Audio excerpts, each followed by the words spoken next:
Hello and welcome to Uncovered, the podcast with your host, Jason Irving. Join me in a journey to understand what's truly happening in your world and the world around you. This is not about how you're living life on the surface. It's about what's truly driving you from under the covers. I'm going to take you on a journey to deeply uncover the reason why you are here, the ultimate purpose in your problems and the way that they have shaped your life up until now. See, I believe you have a purpose, and your problems are the highway towards ultimate realization of that journey towards freedom and the reconnection of your true self. I've been told I have a different spin on most things, and I'll be giving you my understanding of life, love, and what we're all here for, purpose. To get the best out of this podcast, drop what you already know so you can discover what's beyond you. So join me, let's play this game of life and bring on liberation, transformation, and change. Let's do this. Hi Jason, how are you today? Pretty good, and how are you feeling? I'm good too, thank you. We haven't done a podcast for a while, have we? Yeah, because of the whole lockdown and because we have someone building a building next door to us. Yeah, and it's well. really, really loud. So today we've actually got a fairly quiet day, so if you can hear any background noise, sorry about that, but yeah, we'll cancel it all out. Try to do that. Get it sorted out today. So today we're going to talk about appreciation. So how would you look at appreciation? Appreciation, just in my opinion, is about accepting everything that we have, good or bad. Mm-hmm. Right? So there's a process that we do, especially with the hard stuff that we have experienced in our life, is that first thing we do is we project and blame and say it's all their fault, and it wasn't anything to do with me.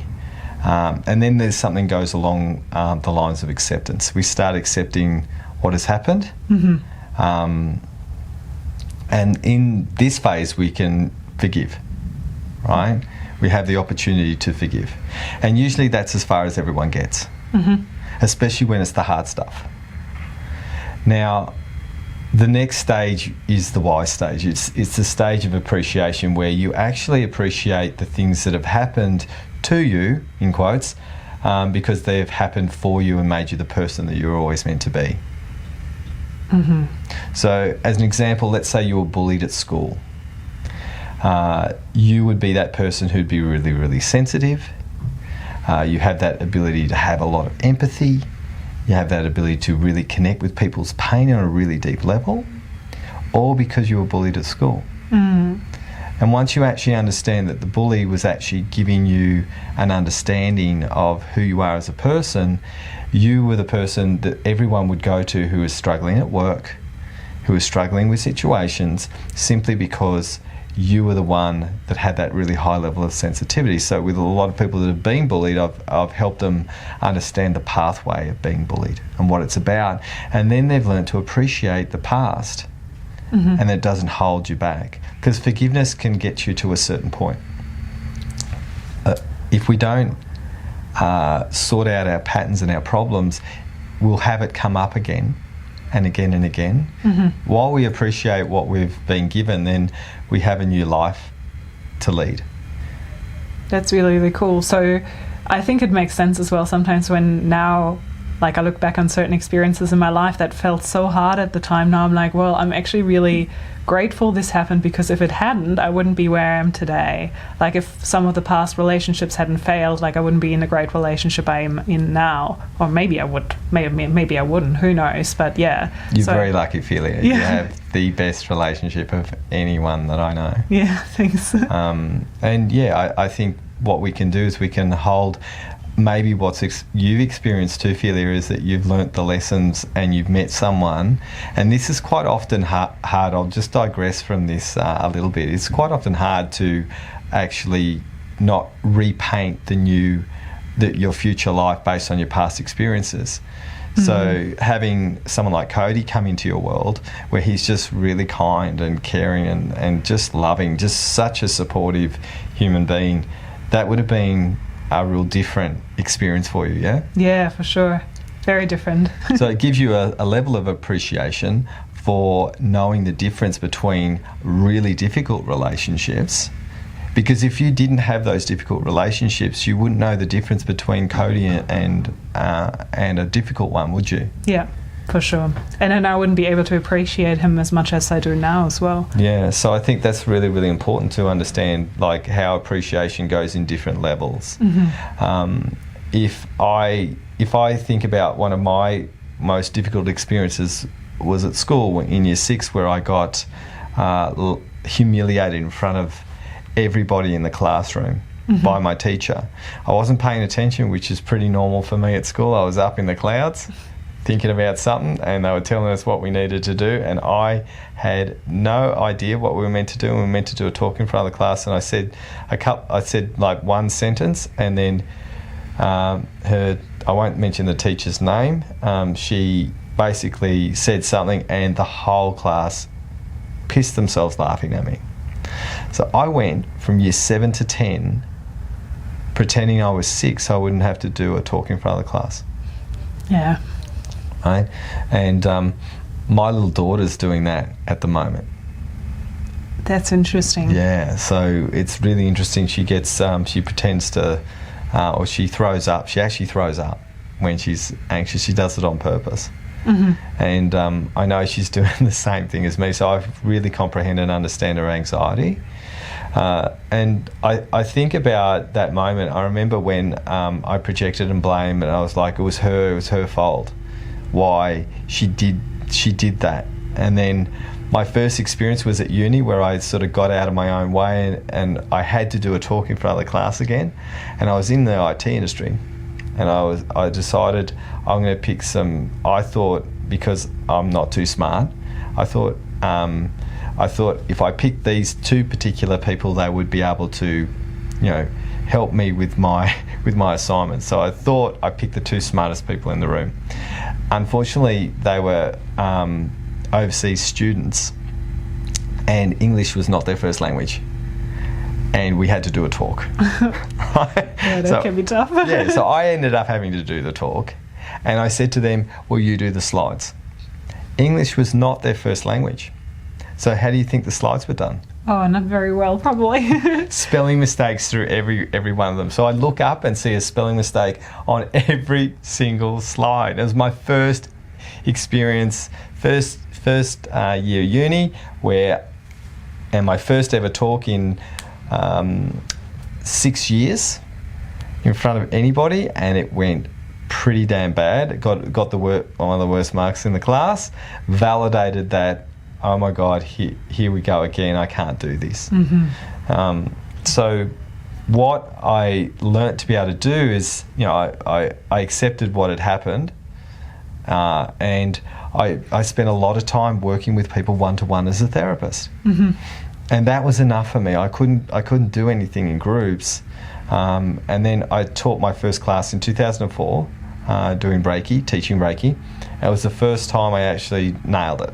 And people were really, really happy. And I was just like, I blew my own socks off. I was just like, oh my God, because every time I'd do a talk in front of anyone, I was a mess. I could not do it. I'd go beetroot red, and people would go, oh, he's going red, and I go in redder. Yeah, I had the same experiences as well with talking. Yeah, it's tough. So what I realised I had to do was had to work with this. And now I appreciate the fact that where I come from, and now I do 2 Facebook Lives or 3 Facebook Lives a day. I just hit them on the spot. I don't plan anything. I just hit them on the spot, just like today. We just sit down and have a bit of a chat. Yeah, there's no planning. There's no planning. We just decide which topic. Yeah, we just decide which one are we going to do. And what it's taught me is to appreciate the fact that I can actually communicate right off the cuff. Because any time I plan something, I would go straight to that wrecking ball. Again, oh my God, I've got to have it all planned. This is all going to go really bad. And so I really appreciate the fact that the fear of me planning has allowed me to just do on the fly. That's really cool. So that's a really different kind of spin on it. And yeah, so I guess it's really good to be able to communicate so spontaneously as well, rather than, having, because I'm more like, I'm like, oh, I want to have it all planned.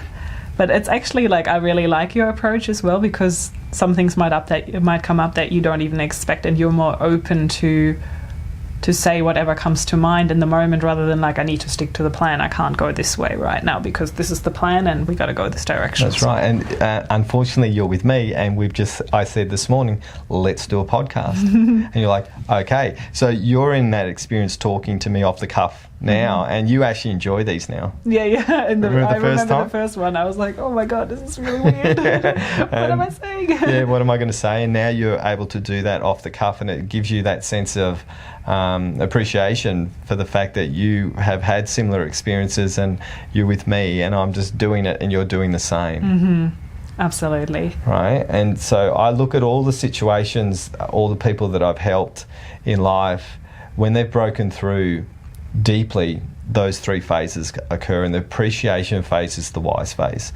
Mm-hmm. So if we get stuck, guys, if you're stuck in your paradigm of problems and you can't get out of them, you're in the first phase. It's someone else's fault. You can't get out of it. Now, I'm not saying it's not their fault. What I'm saying to you is that you are holding on to the pain of the perpetrator potentially, or the situation. And do you want to keep doing that? Because if you do, it's just going to keep hurting. And that's what I want to hand to you, is that if you can actually think about how to accept what's happened in the past first, you'll learn to forgive. It's the only chance. So the thing is, when you accept what's happened, it's going to come back and bite you to see if you've tested it out, to see whether you've really accepted it. And that's life. It circulates back.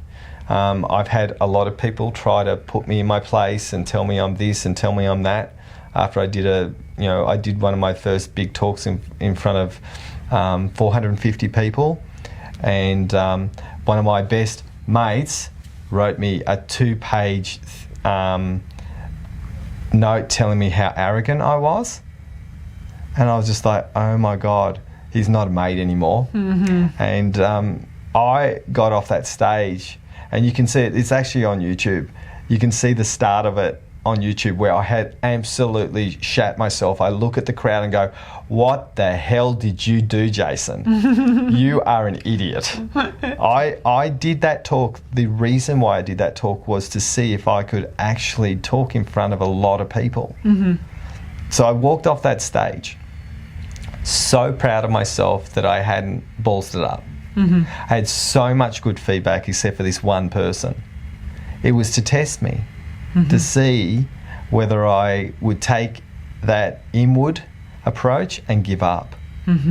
Or whether you would just be like, no, I did well. Yeah, I did well, and I did the latter. I talked to all. I listened to all the feedback where people were really, really happy.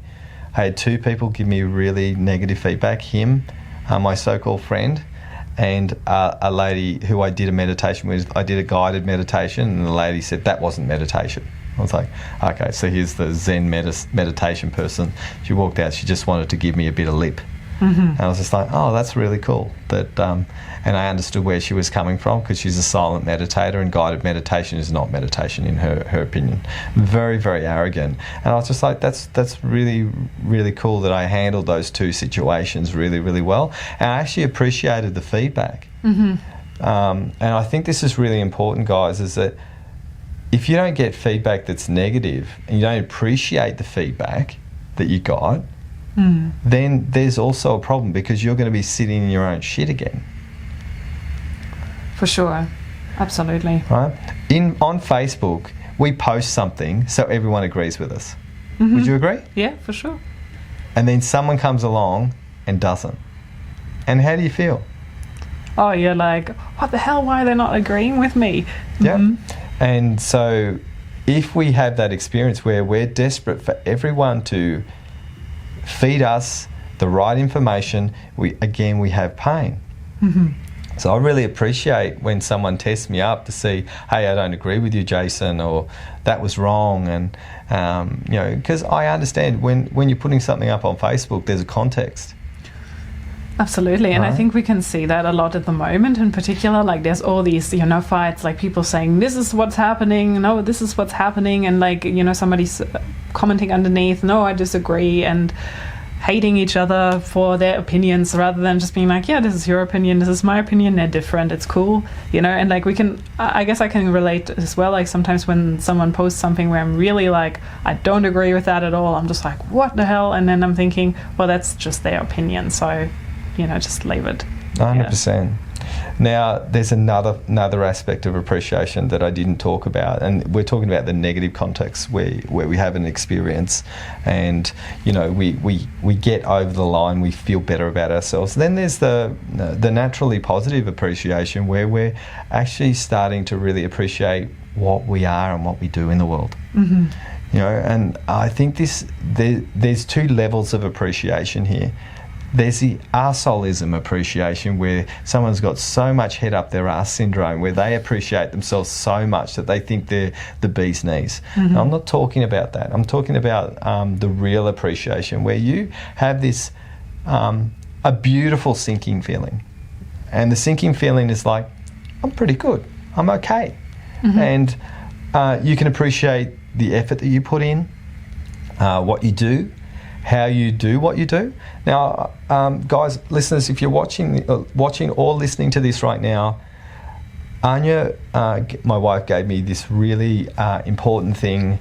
I still am at the moment, like the business is sitting in a still spot at the moment.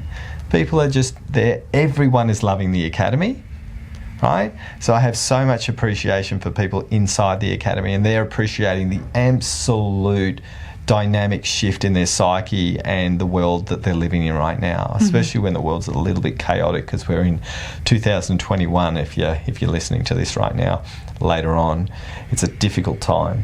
So the thing that she said to me was really important. She said, Jason, no matter what, you never give up, right? So even when things are not working, you're still successful. Mm-hmm. And I looked at that and I was just like, oh my God, how much expectation had I put on myself? How much pressure had I put on myself to get, in quotes, results? Mm-hmm. And this is really difficult, guys. If you put so much effort in, and I have been for the last 6 weeks, to basically next to nothing happening, in my own opinion, I wouldn't appreciate sort of the effort that I put in. And one thing I know from my perspective is the reason why my business is still going, and I've been working in business for 20 years now, mm-hmm. and most business don't exist after 10, is because of that effort. Mm-hmm. So I know no matter what, my business is never going to go down unless I die, mm-hmm. right? Which is always possible, mm-hmm. of course. You never know. Anya gave me this amazing sense of being able to appreciate the type of person that I am, that is willing to try things. I don't always just keep going with something that's not working. I do stop things that aren't working just because they're not. Mm-hmm. One thing I do is I actually find a way that is actually going to build the focus of what I'm building in my businesses that I've run in the past and what I'm doing now. So I've learned to really appreciate the moment, and this is really, really important, guys, is that it doesn't happen with me all the time. I was having a meltdown just last week about this very thing, and over the weekend I was like, you know what? I'm a great dad, great boss, yeah? Mm-hmm. I'm really kind. I care about everyone that I meet. I look after strangers. I do everything that I can to be the best person that I can be on this planet as often as I can. When I am out of line and I do the wrong thing, which I did with my kids last week, I was just out, and I did in quotes the wrong thing. What I did right though was I apologised straight away, and they got an apology from their dad with no justification. Mm-hmm. Right? So when I think about me as a person, I'm really able to appreciate what I bring to the table. And this is what true appreciation is meant to be like. You can appreciate the fact that you like art, or you appreciate something. If you have this deep sinking feeling, it's not a sinking disaster-based feeling, a sinking feeling inside of you that allows you to get up every day and realise you're bettering yourself every day, you start to learn something super important, which is appreciation of who you are. And I think like most people don't really have that. So is there anything that you in particular do to kind of like help to appreciate yourself more? Yeah, well, this is what I wasn't doing last week, and this is what I say in the academy. We have this in the academy, and quite often I forget. And every time I take people through this, they go, I feel better. Reflection.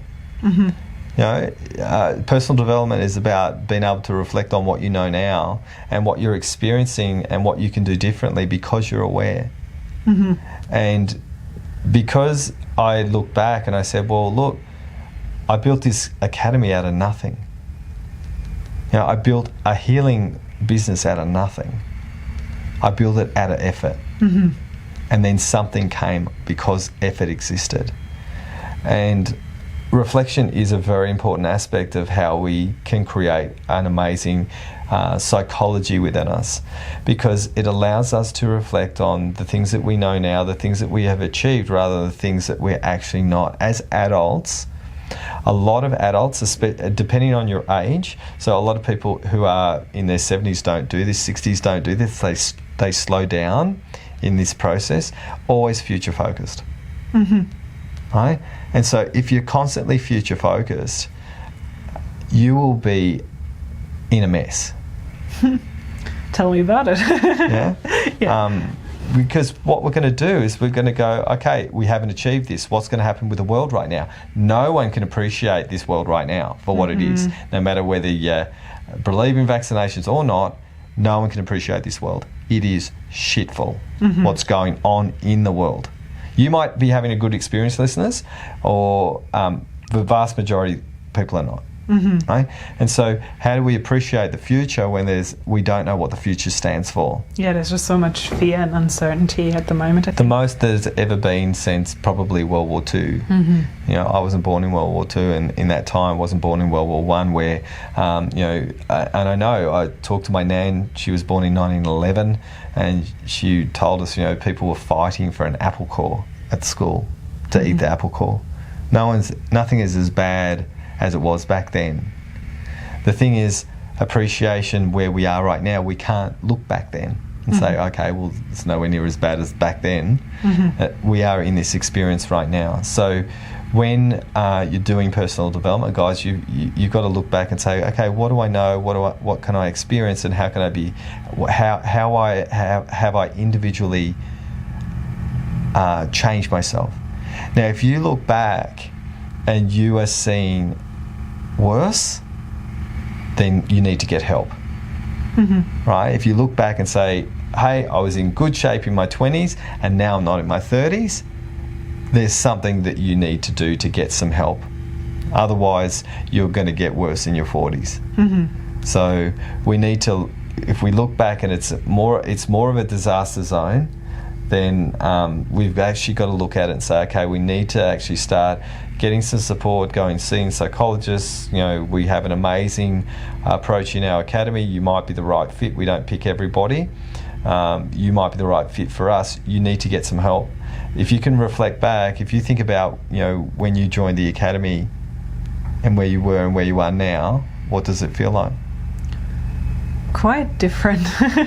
I'd say like just more aware of what's going on in my life, and like emotional stuff that's happening, and just patterns and stuff that have been playing out throughout my whole life, and where now I'm like, okay, I have a different kind of choice rather than always just doing the same.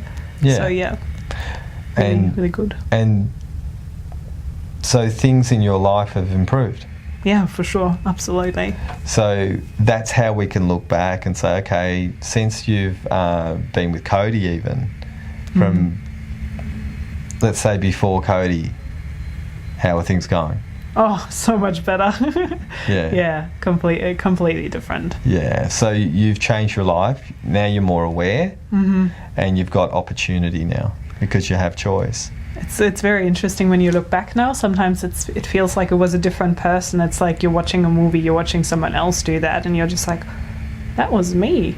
I'm very different now. So yeah, I think that's always a good sign. Yeah, it is. And if I think about, you know, pre-academy me to now Academy Me, I've changed so much in the time that I started it, which was February 2019, I think, yeah. Yeah. So that change in me was massive, and I'm still going through a lot of changes. And if I keep focusing on what I'm missing, I'm going to constantly feel like I'm never enough. Right? And this is the problem with most people, is unworthiness. Yeah. So we've got to start learning to appreciate the moment and where we are. We're very lucky in Australia.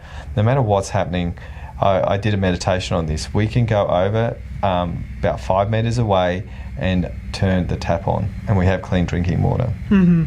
So the things that we've got to learn to be able to do, guys, is you could write a list on all the things that you have that you take for granted all the time and start learning to appreciate them again. You know, we can go to the shops, mask. We still can go to the shops now, and we can go and buy stuff. Did you know, Philia, that half the population in the world lives on $5.50 a day? No, I didn't know that. Wow. Right? $5.50 a day. And so we worry about whether we're not going to have enough money. There are people who don't know whether they can do anything. Full stop. This is half the world's population are living in poverty.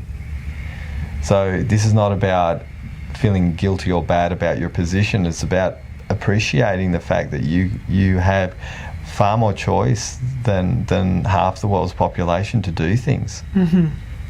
Right? And when we start to appreciate the little things again, then we actually start to appreciate the world in which we're living. For sure, from little things, big things come, right? Yeah, and it's all the little moments. And I think if we can't appreciate the little moments, the little aspects in our life that give us, like a vacuum cleaner, right? We get annoyed if the vacuum cleaner is not doing what it's meant to do. But we have a vacuum cleaner. Right? The fact that we can do things that make our life simpler. A fridge. We open the fridge and we complain if the fridge stops working, but the fact we have one, where a lot of people don't have one. They don't have the affordability, they don't even have the electricity to actually have a fridge. So we've got to think about things a little bit differently when we're actually thinking about appreciation. So we actually can look at the angle of appreciation in many facets and many ways, because if we're naturally negative, we're always going to see the problems. Would you say that appreciation and gratitude is the same thing, or is there a difference between the two? Look, I think they're fairly similar. I think gratitude again is like another sense of really holding on and thinking, wow, this is amazing to have what I have. Right? So it's another level again. Right? You're holding gratitude, which your gratitude for your friends, gratitude for breathing air that we breathe, gratitude for the fact that we we've got 2 legs to walk on, where I know people that don't. So we've got to hold this. Gratitude's connected to grace as well. There's this sense of God's grace, or this feeling that we have something that's bigger and beyond us, that's looking after us in some way, shape or form, if you have any form of faith in life. So I think for all of us and people who are listening right now, we need to start learning a new skill sometimes, which is to allow ourselves to appreciate and hold gratitude for the things that we have. One thing that you can take for granted that can get taken away at any point in time is your best mate could die. We don't have appreciation for what we have. We just go, oh yeah, we'll be able to call them up. But your kids, I know I've worked with lots of parents who have had their kids pass away and that sort of thing, and you're meant to outlive your kids, or people who have never been able to have kids, So they've actually been in an absolute mess because they've wanted something that they've never been able to have, but they haven't appreciated the fact that they have an amazing relationship. Mm-hmm. That's really, really interesting to think about that. It just reminds me of the experience I had when I was living in New Zealand in 2011, and we had the big Christchurch earthquake. And in that moment, like when it happened, I thought I was going to die, and my thought was, like, what did I say to my family last? Did I tell them that I loved them and things? And so since then, I really kind of learned to always make sure that, you know, I say goodbyes to people, because you never know when the last time may be. You never know if you're going to drive to work and have a car accident and that's it. And so I always make sure that I say goodbye to people, and, you know, don't leave like in the middle of a fight or whatever, but you know, sort it out, talk about what's happening, and at least say goodbye, and, you know, make sure that they know that they're loved and appreciated as well. So I think that was very interesting as well, because otherwise you might just sit there and be like, oh, damn it, why did I leave in a fight? And I mean, that happens. It does happen for sure, and I think it's again going back to those little things and thanking people that, you know, I'm often saying, Anya, thank you for cooking me dinner. You know, because she's the cook in the house, thank God. Because I can't cook very well. I have very limited cooking abilities, let's say, and she has banned me from the kitchen most of the time. You make good pancakes, though. Yeah, I do make good pancakes, and that was Dad does the pancakes over the weekend for the kids all the time. So, you know, I could look at this and say, another thing, I got to see my oldest daughter this weekend. She's 14 years old. So how much does she want to actually talk to me? Probably not so much. No. And she had a friend over, and I could look and say, oh God, I didn't get much time with my daughter, and complain and that sort of thing. She's 14. She's in that place where she's meant to be focusing on her friends and starting the journey of disconnecting from her parents as the vital ingredient. So a lot of parents can go, oh, my kids are not doing what they're meant to do, or they're not being the right thing. And, you know, I just appreciate the fact that I have a really good connection with my daughter. And you got to see her. Yeah, and I got to see her. And, you know, this year I haven't not got to see her that much because of the situation at hand. And I could look at that and say, oh my God, I'm missing her. I have a daughter though. Right? I have two daughters and a son, and one I don't get to see, and if I end up being disappointed or depressed, then I'm not giving my best to my other two. So I appreciate the time that I have with Jazzy, and also the fact that you know, she's at that age 14 where it's going to get less and less and less connection-based time and all of that sort of thing. It's just going to get less and less, and that's normal. So I've got to appreciate the time that I have with her rather than what I'm pining to supposedly I'm meant to have from her, based on expectations, rules, and my own ego. Absolutely. So if we go back to that part where we talked about like the bad experiences and appreciating them in the past, is there anything that you would like to tell people, any advice on like how to kind of take those first steps towards, you know, finding the appreciation for whatever happened in your past, what you can't get over, really? Yeah, look, I think the first thing that we need to do, or you guys need to do, listeners, is to ask why it happened. Like, what's it for? Like, what is it for, and can you find the things that have made you special in some way? So you can actually start appreciating the things that you've gotten out of it, no matter how hard it's been. I've met some people who have been torturously abused. Amazing people, amazing. And I know that they've really appreciated the time that I've given them a new perspective of what's happened in their life. So then their future does not become a problem based on their past experiences. So I think what we've got to learn to do is maybe write down the experiences that have made you you, as a result of what's happened in your life. And if we can do that, then we get a different way of living. Awesome. A different way of looking. Cool. I think that's a great kind of way to finish. Thank you for this conversation. I really appreciate it. Yeah, thanks, Philia. And listeners, if you like this podcast, I'd love you to like and share it and let people know around appreciation if this feels like it's something that you would like to share with your friends. Our website is www.wellnessbreakthroughacademypodcast.com. I'd love you to like and share it. And if you want to know what we do in the Academy, that this has sort of sparked you, you can come and find out. Add me as a friend on Facebook. Check in with our Wellness Breakthrough Academy website and our Facebook page. Come and check in and we can give you a hand to get you into the direction and the life that you want.